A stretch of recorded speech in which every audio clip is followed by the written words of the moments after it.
E aí, galera do Segundão, beleza? Tudo massa com vocês aí?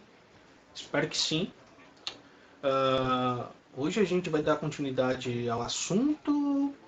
Na verdade, a gente nem vai continuar o assunto. Na verdade, a gente vai encerrar ele. Vamos fazer a resolução de uns exercícios e depois a gente vai mudar totalmente. A gente vai para o mundo da eletricidade, ok? Essa é só uma pinceladinha, uma introdução. E aí, nas próximas aulas a gente continua, ok? Valeu! Página 86. Foi passado o exercício 4 e 5, né? Vamos lá para o 4. Acompanhe no livro a leitura. Um projétil é lançado obliquamente de modo que as componentes horizontal e vertical de sua velocidade inicial sejam iguais a 20 metros por segundo. Então, aqui lançado obliquamente, né? Ó. Pronto, tá aqui. Ele está dizendo que as velocidades da componente, ou seja, inicial, né, V0y e V0x, são iguais a 20 metros por segundo. Já foi dado na questão, não precisa calcular. Desprezando a resistência do ar, considera a gravidade igual a 10 e determine a o intervalo de tempo decorrido entre um instante do lançamento até o projétil atingir o vértice da parábola. O vértice da parábola é aqui, certo? Na altura máxima. Um detalhe muito importante: se é a altura máxima, significa que ele não está subindo mais, ou seja, ele só vai ter velocidade em x aqui, ó. Porque a velocidade em y nesse momento aqui é igual a zero, porque ele não sobe mais, já atingiu a altura máxima. Esse é um conceito muito importante para a resolução. Bem, o que a gente tem? A gente tem a velocidade inicial, certo? Nós temos gravidade, que é igual a 10, e precisamos calcular o tempo de subida, que é o tempo onde ele atinge o vértice da parábola. Vamos aplicar uma fórmula que envolve esse Vy aqui, que a gente tem igual a zero, ó, que é justamente para calcular o tempo de subida. Ó. Vy igual V0y menos GT. Pronto, essa fórmula que a gente vai aplicar. Vy é igual a zero. V0y, 20. Menos a gravidade, que é 10. E o tempo vou descobrir. Esse menos 10t passa para o outro lado, ele vai ficar positivo. 10t igual a 20. Então, o t vai ser 20 dividido por 10. Aí, acabou. Ó. O tempo é 2 segundos.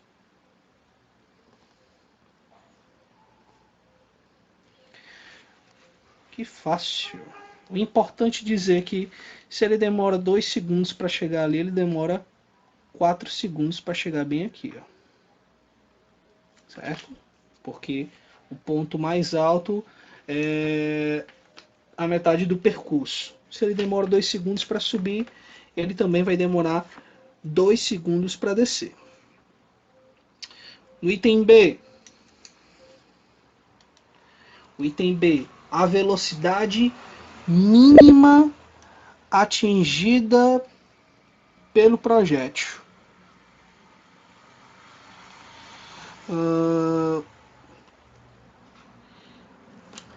Velocidade mínima atingida por esse projétil aqui quando ele chega aqui em cima. Ó. Bem, a velocidade em y aqui é igual a zero, galera. Então, nós só temos o Vx. Lembrando que o V0x, o Vx, os dois são iguais, porque é como se fosse um movimento uniforme, certo?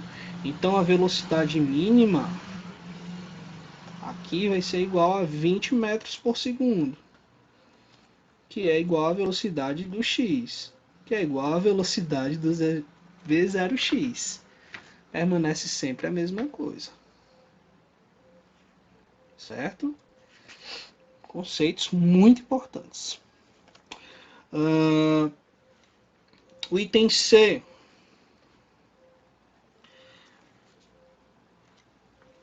As componentes horizontal e vertical da velocidade do projétil Vx no instante T1 igual a 1 segundo. Não, na verdade, T igual a 1 segundo e T igual a 3 segundos. E o módulo da velocidade resultante, ou seja, ele quer saber o V também. Certo? Ele quer saber o Vx em 1 segundo e o Vy, e o Vx e o Vy em 3 segundos.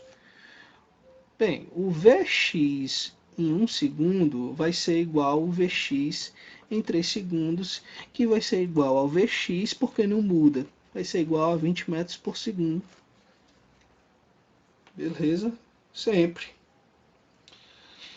Aqui essa é uma questão, se você entender do esquema, né, na esquematização da questão, você entende que velocidade em y aqui é 20 segundos no início e ela vai perdendo a velocidade.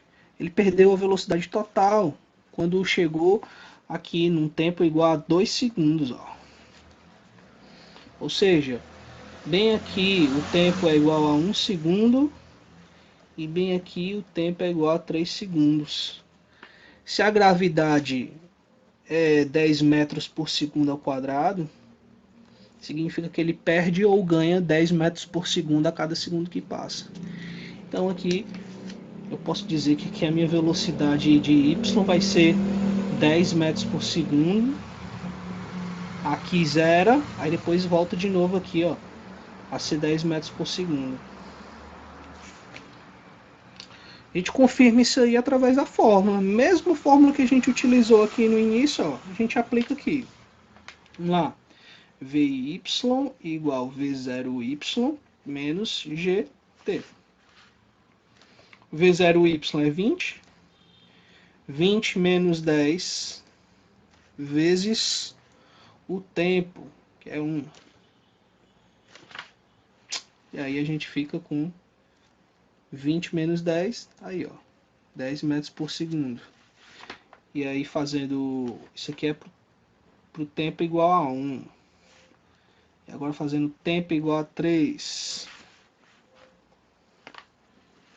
Vy igual V0y menos GT.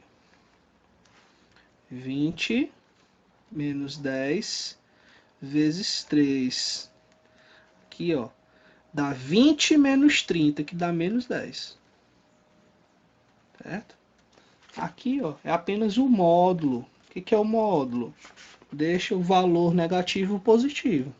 Não existe velocidade negativa. É apenas referência, né? Por exemplo, aqui ficou positivo porque ele estava subindo, e aqui ficou negativo porque ele estava descendo. É só apenas uma questão de referência mesmo. Um diz que sobe, outro diz que desce, ou vice-versa. Esse aqui poderia estar descendo, esse aqui poderia estar subindo. Beleza? O importante é a referência que você toma no início da questão. Pronto. E para concluir essa questão, ele quer saber o módulo da velocidade, né? O módulo da velocidade. Ou seja, ele quer saber o V, que é através do teorema de Pitágoras, eu mostrei na aula anterior, que é o Vx ao quadrado mais o Vy ao quadrado. Então esse V aqui, ele vai ficar igual a raiz quadrada de 20 ao quadrado mais 10 ao quadrado. Vai ser 400 mais 100. Esse V aqui vai dar a raiz quadrada de 500. 500 é a mesma coisa que 5 vezes 100. O 100 tem raiz quadrada, que é 10. Vai para fora e o 5 fica dentro da raiz. Aí, ó, metros por segundo. 5 não tem raiz exata. Então, quinta. Uma bola de futebol é lançada obliquamente com velocidade inicial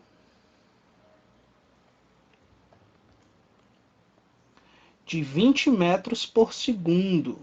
Olha aí, agora ele deu a velocidade inicial. Na outra questão ele já deu as decomposições, né? Já deu o Vy e o Vx. Despreza a resistência do ar e considere a gravidade igual a 10 metros por segundo ao quadrado. Determine o alcance. O alcance é isso aqui, ó. Falei na aula anterior. Que é o X. Beleza? Então você pode usar a letra A de alcance. Determine o alcance no item A, quando o ângulo for 30 graus, e no item B, quando o ângulo for 60 graus. Bem, o esquema é o mesmo, né? Vou fazer o item A, e aí qualquer dúvida vocês fazem o item B. Porque é basicamente a mesma coisa, só vai mudar o ângulo que eu vou utilizar. Item A, usando o ângulo de 30 graus. Na questão ele dá os valores, certo? O seno de 30 graus é igual a 1 meio, e o cosseno de 30 graus é raiz de 3 sobre 2.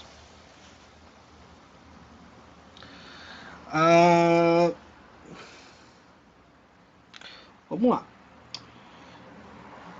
O que eu tenho que saber para calcular esse alcance? Bem, o alcance ele é Vx vezes t. Lembrando que o Vx é a mesma coisa que o V0 vezes o cosseno. Mas aí o problema não é nem isso, porque já foi dado o V0, né? O problema é o tempo. Vamos usar o mesmo conceito que a gente usou na outra questão. Quando o objeto chega no ponto máximo, o Vy é igual a zero. Vamos fazer isso aí para descobrir primeiramente o tempo. Então, primeiro passo, Vy igual V0y menos gt. O Vy é igual a zero. V0y é a decomposição. É o V0 vezes o y, significa seno. O seno de 30 graus. Menos a gravidade vezes o tempo. Substituindo os valores, aqui é só para deixar claro. Ó, V0y é o V0 e o y pertence ao eixo dos senos. Aí vai ficar 0 igual a 20 vezes 1 meio menos 10 vezes t. Mesma coisa, ó, passa esse menos 10 para o outro lado para ele ficar positivo. Aí aqui 20 vezes 1 é 20, dividido por 2, 10. Então o tempo vai ser 10 dividido por 10. Então o tempo é 1 segundo. Mas isso aqui, ó, é para subida. Ou seja, para chegar aqui no final, se para chegar em cima ele levou 1 segundo, para chegar no final foi 2 segundos. Então agora eu volto e vou fazer o segundo passo. Ó. X igual a Vx, que é o V0 vezes o seno de 30 graus, vezes o tempo. Então o alcance vai ser 20 vezes raiz de 3 sobre 2, vezes o tempo, que é 2. Eu corto 2 com 2 aqui, ó. O alcance foi 20 raiz de 3 metros. Pronto. Acabou a questão. O item B é do mesmo jeito. Século 6 a.C., Tales de Mileto. Com certeza vocês já ouviram falar bastante desse cara, grande filósofo, além de tudo. Ele descobriu uma coisa que se chama âmbar, do grego chamado de elétron. Olha aí, já dei um spoiler, né? Elétron, de elétron. O âmbar era uma resina vegetal petrificada que ele descobriu quando ele pegava esse elemento aqui e atritava com pele de animal, pele de cordeiro. Ele observava que esse âmbar atraía outras coisas, palha, enfim, tinha um poder de atração, uma coisa que então não existia, não se conhecia, né? Então, a partir daí surgiu o conceito de atração, né? E atração tem tudo a ver com eletricidade, certo? A gente vai ver isso aqui. Bem, a gente não pode falar de eletricidade sem falar primeiro do átomo, porque é a coisa mais importante. Se você for pensar a palavra eletricidade, né, esse fixo aqui, ele está relacionado diretamente com o quê? Elétron. Eletricidade, você lembra logo de elétron. Um átomo, como a gente sabe, é constituído por prótons e nêutrons e elétrons. Lá no ensino fundamental, nós aprendemos que elas são as partículas elementares do átomo. Na verdade, depois de muitos anos de estudo, percebeu que apenas o elétron é que é uma carga elementar. O elétron é o cara que fica se movimentando. Lá na química a gente estuda, né? As camadas de valência, como o elétron se comporta, distribuição eletrônica de Linus Pauling, ele muda, mais energético, menos energético. Então, o elétron ele possui muita energia. Já os nêutrons e prótons que ficam coesos no centro do átomo, eles não se movimentam, eles ficam ali juntinhos. Tem uma força que impede eles de se movimentar, que é uma força fundamental na natureza, chamada força nuclear, que é exatamente isso aqui é chamado de núcleo, né? A parte central do átomo. E eles não se movimentam, ou seja, prótons e nêutrons não se movimentam. A única forma de você fazer eles saírem daí é você exercendo uma força muito grande para partir eles. O famoso colisor de partículas. Precisa acelerar muito as partículas para elas se chocarem e se quebrarem. E aí eles entram em movimento ou se desintegram formando radiação. Muito interessante. Os elétrons são os únicos que se movimentam. Então os elétrons fazem parte da eletricidade. Para gerar eletricidade eles precisam se movimentar. Cada próton e nêutron, a gente aprende que eles são iguais. Eles são iguais apenas em carga elétrica, certo? Só em carga elétrica que eles são iguais. A massa deles é diferente. A carga elétrica desses caras aqui é representada por uma letrinha grega, um Ezinho assim, ó. E aqui um é positivo, é bem pequenininha a carga, ó. 1,6 vezes 10 a menos 19, é muito pequeno. Só que o que a gente aprende está correto. Um é positivo e o outro é negativo. A representação deles é assim, P+, que é próton, e E-, que é o elétron. A gente vai trabalhar com números muito pequenos, então a gente precisa conhecer um sistema de medidas que é esse aqui, ó, que é o Coulomb, que é a unidade de medida para carga elétrica, certo? Para carga, justamente o Coulomb. Ó.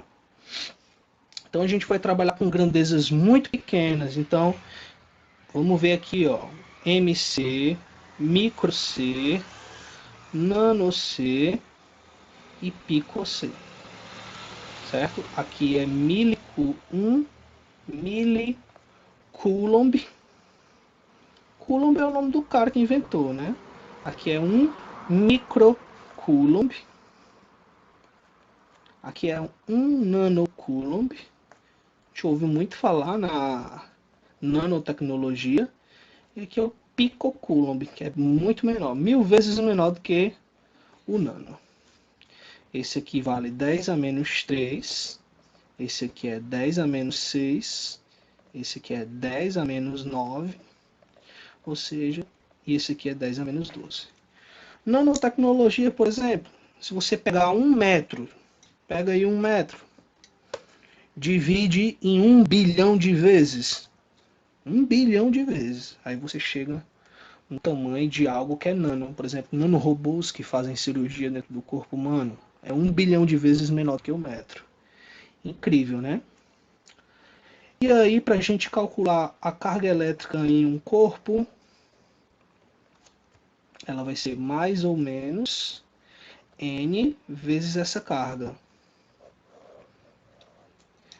Essa carga aqui, ó, é a Coulomb. Esse N é o número de prótons ou elétrons. Prótons positivo, elétrons negativo. E esse Ezinho é a carga elementar, certo? A carga que a gente viu, que é quanto vale um próton ou um elétron. Você tendo um corpo neutro, não significa dizer que ele não tem carga, significa que ele tem o mesmo tanto de prótons e o mesmo tanto de elétrons. Se você quiser deixar esse corpo negativo, prevalecer o negativo, você tem que inserir cargas elétricas negativas, ou seja, você precisa inserir elétrons. Se você tem um corpo neutro e quer deixar ele carregado positivamente, você precisa retirar elétrons, porque lembrando, prótons e nêutrons não se movimentam. Beleza? É isso aí, galera. Uma introdução breve de eletricidade. Valeu? Próxima aula a gente fala mais sobre isso.